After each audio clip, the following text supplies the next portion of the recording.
still remember the exact moment everything changed. It was a Tuesday evening in late October, that particular kind of cold that settles into your bones the way only a Canadian autumn can. And I was standing at my kitchen counter in Sudbury, wrapping a loaf of banana bread I'd baked that afternoon. My son had called me 2 days before to say that his girlfriend's parents were coming to dinner that weekend and that he wanted it to go well. More than anything, he wanted it to go well. His name is Adrian. He's 34 years old. A physiotherapist with a clinic he co-owns in downtown Sudbury. And he has his father's dark eyes and his grandmother's stubbornness, which is both his greatest strength and, occasionally, his blind spot. I raised him alone after his father passed when Adrian was 19. Pancreatic cancer. Gone in 11 months. It was just the two of us after that, and we learned to take care of each other in the quiet way that grief teaches you to do. We didn't talk about everything, but we talked enough. When he told me about Sienna, I was genuinely happy for him. He'd been alone for a long time, by choice, he always said, though I suspected it was more complicated than that. Sienna was 30 years old, worked in corporate communications for a mining company in the city, and from what Adrian described, she was sharp, funny, and completely certain about what she wanted. He sounded lighter when he spoke about her. That mattered to me more than anything. I met her for the first time at a coffee shop on Larch Street in September. She was attractive, put together, confident in that way that certain people are where it fills a room before they've said a single word. We had a pleasant enough conversation. She asked me polite questions about my years working as a school librarian, laughed at the right moments, complimented my earrings. I drove home thinking that she seemed fine. Just fine. Not warm exactly, but fine. Adrian called that evening and asked what I thought. I said, "She seems very capable." There was a pause. "That's it." "She's lovely, Adrian. Give it time." He laughed. I didn't push. I had learned, in all the years of raising him, that the worst thing a mother can do is say too much too soon. So I kept my thoughts to myself, and I waited, the way you wait for weather to change in northern Ontario. With patience, because you know it always does. The dinner that October weekend was at my house. I made roast chicken with maple-glazed carrots and a wild rice pilaf because I'd read somewhere that Sienna didn't eat red meat. I set the table properly. The good plates, cloth napkins, the candlesticks that had belonged to my mother. I wanted her parents to feel welcome. Her mother's name was Roberta. Her father was Gerald. They arrived in a silver Audi that sat in my driveway like a quiet announcement. And when they walked in, I noticed immediately that Gerald had the particular bearing of someone who believes that being in a room makes him the most important person in it. He shook my hand firmly, looked around my living room with the kind of neutral expression that says more than any comment could, and said, "Lovely little place." Roberta was warmer. She complimented the smell of the chicken, admired the candlesticks, asked about the watercolor print above my fireplace. I liked her well enough. She seemed like a woman who had spent a long time softening the edges of her husband's presence, and had gotten rather good at it. Dinner was pleasant on the surface. We talked about the economy, about the winter ahead, about Adrian's clinic. Gerald mentioned 3 times that he had connections in Toronto, old colleagues from his years running a real estate development firm. He asked Adrian about the clinic's revenue with the casual directness of a man who considers such questions polite dinner conversation. Adrian answered him graciously. I watched. After dessert, Sienna helped me carry dishes to the kitchen. Gerald had wandered into the living room with his coffee. Roberta and Adrian were talking near the table. It was the first time Sienna and I had been alone together. I was rinsing a plate when she came to stand beside me. Not to help, she just stood there, close enough that I noticed her perfume, something expensive and sharp. I thought she was going to say something about the food or ask where I'd gotten the serving dish. Instead, she said quietly, almost pleasantly, "I want you to know that Adrian and I have talked about boundaries. He understands that when we get married, his first loyalty is to our family. I just think it's better if everyone's clear on that from the beginning." I turned off the tap. I looked at her. She was smiling. It was a composed, careful smile, the kind that people practice. I said, "I'm not sure what you mean by that, Sienna." "I just mean," she said, still pleasant, still quiet, "that things will naturally change. That's healthy. I'm sure you understand." Then Roberta called from the dining room, asking if we needed help. And Sienna turned and walked out of the kitchen with her coffee cup, perfectly composed, as though she'd simply commented on the weather. I stood at that sink for a long moment. I finished rinsing the plates. I dried my hands. I went back out to the dining room, and I smiled, and I poured more tea, because Gerald was still talking about his Toronto connections, and my son was nodding along, and I was not going to make a scene in my own kitchen on a Tuesday in October. I was not that woman. But I heard what she said, and I did not forget it. In the weeks that followed, I noticed things I might have overlooked before. Adrian's calls grew slightly shorter. He'd always phoned me on Sunday evenings, had done since he moved out at 22. But the calls started coming every other week, then sometimes less. When we did speak, there was occasionally a careful quality to his words, as though he was choosing them. I told myself it was the relationship, the normal adjustment, the natural shift of a man building a life with someone. I told myself that, but Sienna's words stayed with me the way a stone stays in your shoe. Small enough to ignore, persistent enough to change how you walk. Christmas was the first real sign. Adrian and I had always spent Christmas Eve together. It had been our tradition since his father died. Just the two of us. Chinese takeout because neither of us felt like cooking. Old movies, his grandmother's quilts on the couch. It sounds small when I say it now, but it was ours. He called me in late November to say that Sienna's family had a Christmas Eve tradition too, and that this year they'd be spending it at her parents' house in Barrie. "That's completely fine," I said. And I meant it. I did. Couples navigate these things. We'll find another time. "We'll do something on the 27th, he said. The 27th, not Christmas, not even Boxing Day. The 27th. I said, "Of course, I'll be here." I spent Christmas Eve ordering Thai food and watching a documentary about migratory birds, and I kept reminding myself that I was a 62-year-old woman who was perfectly capable of spending an evening alone. I had friends. I had my book club. I had my garden in the summer and my puzzles in the winter, and I was fine. But when Adrian arrived on the 27th, he was distracted in a way I hadn't seen before. He kept checking his phone. He left after 2 hours, saying Sienna had a headache. I stood at my front door and watched his car back out of the driveway, and I thought, something is happening. Something has already happened, and I don't know what it is yet. It was my friend Nora who first said it out loud. Nora has been my closest friend for 31 years. We met in the school board's professional development program in 1993 and have been in each other's lives through marriages and losses and everything in between. She has the gift of saying difficult things gently, which is rarer than people think. We were at her kitchen table in February, drinking tea, and I had just finished telling her about the Christmas situation and about a few other things that had accumulated by then. A birthday dinner that Adrian cancelled at the last minute. A phone call where he'd seemed strangely evasive about whether they'd be visiting in the spring. Nora set down her mug and said, "Gloria, are you watching your son get pulled away from you?" I looked at the table.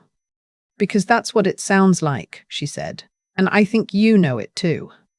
I did know it. I had known it since October, standing at my kitchen sink. I just hadn't been ready to name it. Here is what I want to say about the next few months, because I think it matters. I was careful. I was deliberately, consciously careful. I did not call Adrian constantly. I did not drop by unannounced. I did not criticize Sienna to him, not once. Not even in small ways, because I knew that would only push him further. I sent cards on holidays. I replied warmly to the occasional texts. I gave them space because I still believe that love requires you to hold things loosely, even when every instinct is screaming to hold tighter. But in April, something happened that changed things. And I want to be precise about this, because precision matters when you're talking about something that nearly cost me my son. Adrian called me on a Sunday evening. He'd come back to calling Sundays, which I'd been quietly grateful for, and he sounded different. Not distracted, not evasive, just heavy, like someone carrying something they haven't told anyone about yet. We talked for a while about ordinary things. Then he went quiet, and I waited, the way I've always waited with him, because Adrian has never responded well to being pushed.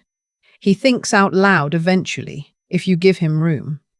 He said, "Mum, do you think prenuptial agreements are a good idea in general, like, as a concept?" I kept my voice even. "It depends on the situation. Why?" Another silence. Then, "Sienna's dad wants us to sign one before the wedding. He had it drawn up.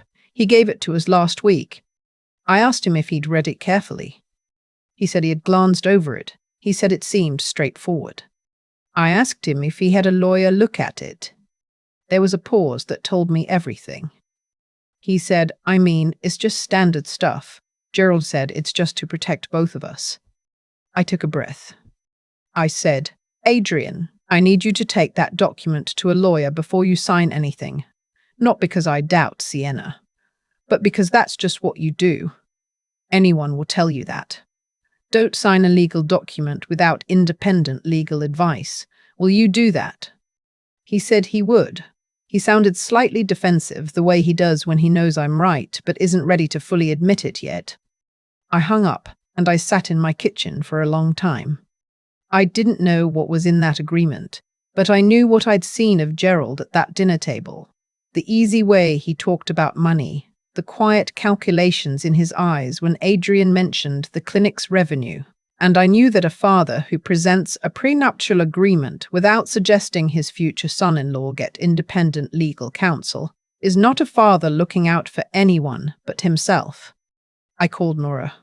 I told her what Adrian had said. "Go talk to him," she said. "He's an adult. I can't just show up and tell him what to do." "You're not telling him what to do. You're being his mother." She paused. "There's a difference, Gloria. You know there is." The following weekend, I drove to Adrian's apartment on the pretense of dropping off a book I promised to lend him. A gardening guide he'd mentioned wanting months earlier. He buzzed me up. Sienna was not there. She was visiting friends in Toronto for the weekend. I want to be honest about what I felt walking into that apartment. I felt like I was walking on ice. That particular sensation of needing to move carefully and not knowing exactly where the thin patches are. Adrian made coffee.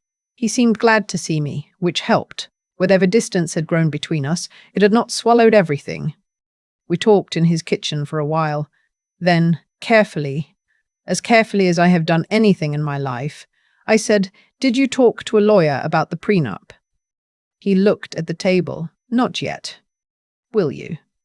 Mom. Mom. "I'm not trying to interfere," I said. "I just want you to have someone look at it who isn't connected to either family. That's all, for your own protection." He was quiet for a long moment. Then he reached for his laptop, which was sitting on the kitchen table, and he pulled up a document. He said, "I actually printed it. I've been looking at it again." He pushed the laptop toward me. I read slowly.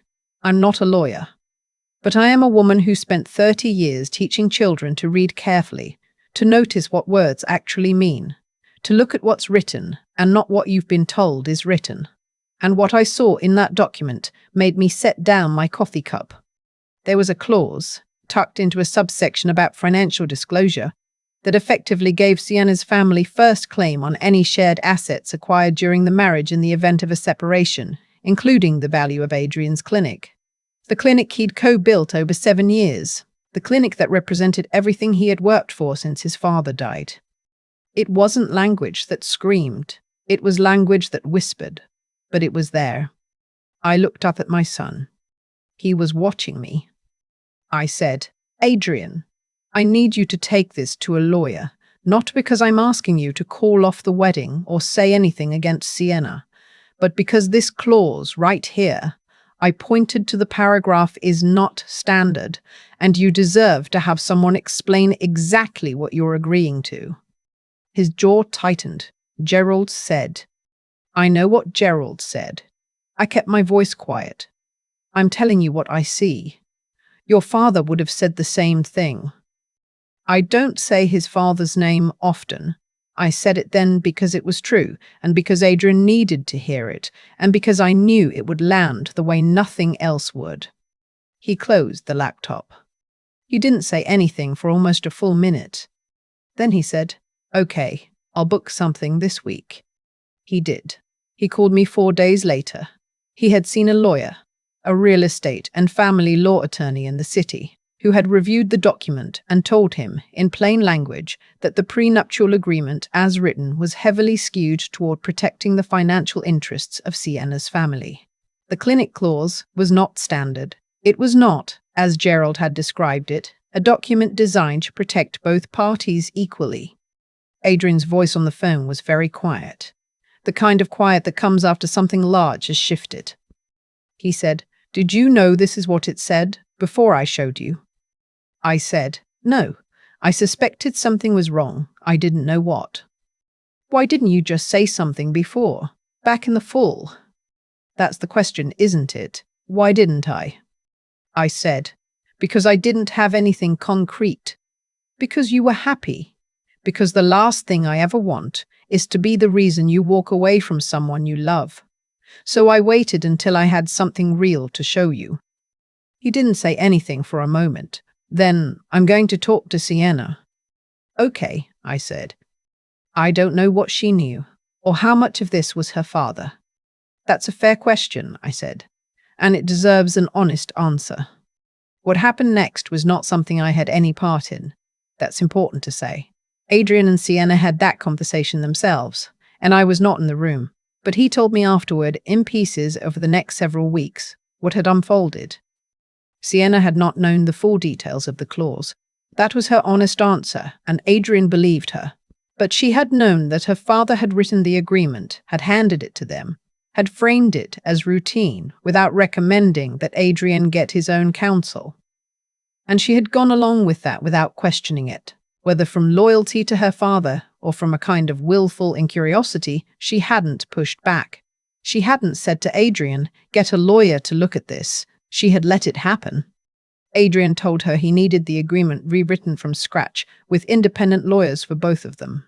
He told her that the original document was not something he could sign. Sienna agreed. She did. But something had changed, and I think they both knew it. When trust shifts in a certain direction, it doesn't always shift back all the way, even when you want it to. They had long conversations. Hard ones. They postponed the wedding date. They'd been planning for September, and they pushed it back, no new date set. By midsummer, the engagement was still technically on, but I could hear in Adrian's voice that he was thinking, really thinking, about who this woman was and what her family's presence would mean for his life going forward. His best friend, a man named Owen, no, a man named Callum, who'd known Adrian since university and had the uncanny ability to tell him the truth in ways that didn't end friendships, sat with him for a long night in late July and, by Adrian's account, simply asked him questions, not advice, just questions. What do you want? What have you seen? What do you know now that you didn't know 8 months ago? Adrian broke off the engagement in August. He called me on a Sunday evening the way he always does, and he told me. His voice was steady but raw at the edges, the way voices get when someone has been crying and is done now, and is simply reporting. I listened. I did not say I had seen it coming. I did not say anything that could be heard as relief, even though, quietly, I was. I just said, "I'm sorry you're hurting. I'm here." He said, "I know you are, Mom. You've always been here." He came home that weekend. He slept in his old room, which still has the pennant from his university hockey team on the wall, and in the morning I made him the same breakfast I always made him when he was small: scrambled eggs with old cheddar, sourdough toast, a cup of strong tea. We sat at the kitchen table together, and I didn't ask any questions he didn't want to answer, and he told me what he was ready to tell me. He said Gerald had called him furious, threatening to discuss the broken engagement with people in their business community. He said Sienna had cried and asked if there was any way to work through it, He said he had thought about it for a long time, and that the prenup was not the only reason, it was the thing that made him look closely. And when he looked closely, he saw other things he'd been half noticing and setting aside. The way she deferred to her father about money even when it involved the two of them. The way certain conversations made her go very still and quiet, in a way that felt like a door closing rather than someone listening. The way she had stood in my kitchen in October and spoken to me the way she had. He didn't know I knew about that October evening. We hadn't spoken of it. I didn't bring it up now. It was his story to make sense of, not mine. He stayed through Sunday. Before he left, he hugged me at the front door. A long hug, the kind he hadn't given me since he was a teenager and his father was still alive. I held on for a moment and then let go, because that's what you do. You hold on and you let go. You do both. He said, I know I wasn't always great this past year. I'm sorry. I said, you were figuring something out. That's allowed. He nodded. Thanks for not giving up on me. That was never an option, I said. He's doing well now. He's pulled himself back into the clinic. They've expanded, taken on a third physiotherapist, and there's talk of opening a second location in the spring. He started running again, which he'd let slip during the relationship. He texts me more. He called last Sunday and we talked for an hour and 40 minutes, which I know because I looked at the time when we hung up and felt something settle in my chest that had been unsettled for a long time. I don't know what happened to Sienna. I genuinely hope she's okay. I don't think she was a bad person. I think she was a person shaped by a particular kind of father, and that can do things to you that take years to understand and longer to undo. That's not an excuse, but it is a thing that's true. I think about that October evening sometimes. The kitchen, the sound of the tap, her voice so pleasant, so composed. After this, things will naturally change. She wasn't wrong exactly. Things did change, just not the way she meant them to. I am 62 years old. I have been a librarian and a widow and a mother and a friend for longer than I can fully account for, and the thing I know most certainly is this. You cannot love someone into choosing well. You can only be there, steadily, quietly, without conditions, and trust that when they need to find their way back, they'll know where to look. Adrian knows where to look. That's enough for me. I've thought a lot about what I could have done differently. There are nights I still sit with that question. Whether I should have spoken sooner, been louder, been less careful. But when I trace it all back honestly, I don't think timing was the problem. I think the real question was always about what kind of person I wanted to be in my son's life, and what kind of mother I actually was when it counted. Gerald built something designed to look fair while taking everything. That's not bad luck. That's a choice, a deliberate one. And choices like that carry their own weight eventually. Adrian didn't lose his clinic. He didn't lose his savings or his future or the 7 years of work his father never got to see. He came very close. But he didn't. And the reason he didn't wasn't luck either. It was because, somewhere along the way, Adrian had learned to stop when something didn't feel right. Not to panic, not to accuse, just to stop and look carefully. I'd like to think I had some part in that. We talked about that after everything settled, and he told me that the moment I pointed to that clause and said, "This is not standard," was the moment something shifted for him. Not because I told him what to do, because I'd earned enough of his trust, over enough years of not overstepping, that when I said look closely, he looked. That's the thing about trust. You can't manufacture it in a crisis. It either exists before the moment arrives, or it doesn't. I had spent years trying to be the kind of person my son could come back to. Not someone he had to manage or protect from the truth, but someone steady enough to hold difficult information without falling apart or making it about herself. I wasn't always perfect at that, but I was consistent. And consistency, I've come to believe, is what integrity actually looks like in practice. Not grand gestures, not speeches, just showing up the same way, year after year, until the people you love understand who you are, without having to think about it. Nora told me once, during one of those long kitchen conversations, that the bravest thing isn't always the loudest thing. Sometimes the bravest thing is staying in your lane while everything in you wants to swerve. I held that thought for a long time during those months when Adrian was pulling away and I couldn't fully understand why. It took real effort, the quiet, unglamorous kind, to keep showing up warmly when part of me was frightened, to keep the door open without standing in the doorway. And Adrian, what he showed in the end was something I'm genuinely proud of. He had the clarity to ask questions when the answer felt off. He had the honesty to admit to himself and to Sienna that something had broken that he couldn't simply repair with goodwill. He didn't do any of that easily. It cost him something, but he did it anyway, and he came through it with his sense of himself intact. That matters more than the clinic, more than any of it. I'm 62 years old, and I've stopped expecting life to be tidy. What I do believe, with everything I have, is that the way we act when it's difficult is the thing that defines us. Not what we say we do, but what we actually do when the cost is real. Gerald made his choice. Sienna made hers. Adrian made his. I made mine. And all of it, every bit of it, came back around exactly the way it had to.